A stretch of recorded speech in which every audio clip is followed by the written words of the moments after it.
बिस्मिल्लाहिर्रहमानिर्रहीम। मेरा नाम है फ़हद अली और आपकी खिदमत अक़दस में एक नई कहानी लेकर पेश हुआ हूँ। अगर पसंद आए तो सब्सक्राइब करें और चैनल को लाइक करें। कहानी का नाम है फ़ोन बजा। फ़ोन बजा। मैंने अपने वालिद साहब का चेहलम 10 मार्च 2023 को करवाया।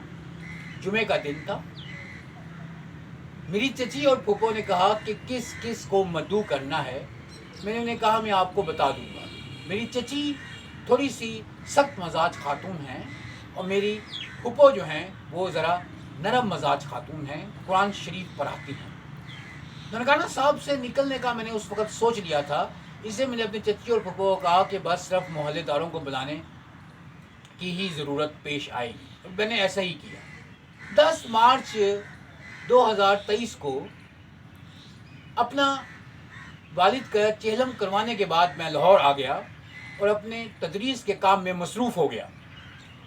मैं अपने 2 स्टूडेंट्स को पार्ट्स ऑफ स्पीच पढ़ा रहा था, जिसमें मोहम्मद अल्लाह और खुज़ैमा खान काकर शामिल हैं।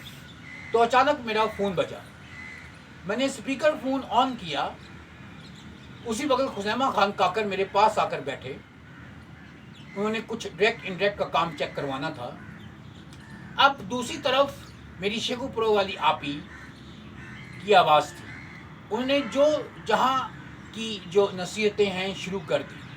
बद कलामी की उन्होंने हद कर दी, लेकिन मैं खामोश रहा। क्लास में बाकी स्टूडेंट्स में मौजूद थे। जब मैंने फ़ोन बंद किया तो एक स्टूडेंट ने पूछा कि सर आप लोग कौन हैं?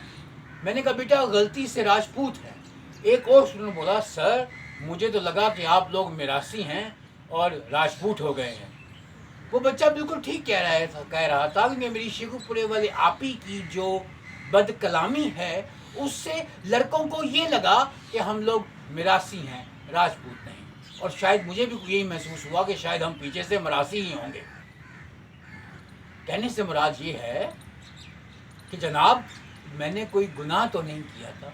एक छोटा सा पुरवकार नातों भरा चेहलम करवाया और अपने अपने कामों में सब मसरूफ़ हो गए। आजकल किसके पास टाइम है?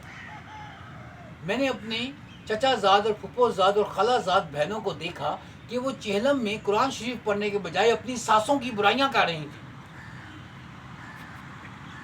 अब अगर मैंने शेखुपुरे या सरगोदे वाले या रावलपिंडी वाली बहनों को तंग नहीं किया, मद्दू नहीं किया, तो इसमें क्या गुनाह कर दिया? मेरी अपनी बहन तो कनाडा बैठी थी, वो तो कोई एतराज़ कर ही ना सकी। शुक्र है, नहीं तो उसने भी गालियाँ ही निकाल ली थी। दुआएं देने का तो रवाज ही नहीं रहा। जबकि अपने अपने मसले मसाइल में सब जकड़े हैं। किसी को तंग ना करना ही अच्छी बात है, लेकिन लोगों का दिल इतना छोटा क्यों हो गया आज तक मुझे समझ नहीं आया।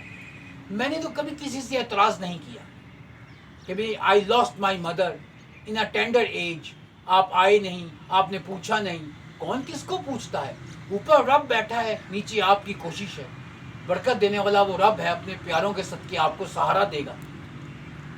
लोग कहाँ किसी को सहारा देते हैं? बातें करने के बजाय तो किसी को कोई और काम नहीं।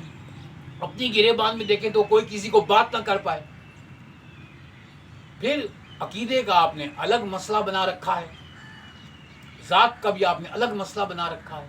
कुछ कहें तो आपको बुरा लग जाता है, खामोशी रखें तो वो भी आपको पसंद नहीं। शायद खामोशी की ज़ुबान सिर्फ सुलझे हुए लोग ही समझते हैं। बहरहाल अगर किसी का दिल दुखा हो तो माज़रत ख्वाह हैं। लोगों की मजबूरियों को समझना सीखें। अपनी मजबूरी सिर्फ अपने रब को बताएं, वही आपका पालनहार है। शुक्रिया। पाकिस्तान जिंदाबाद।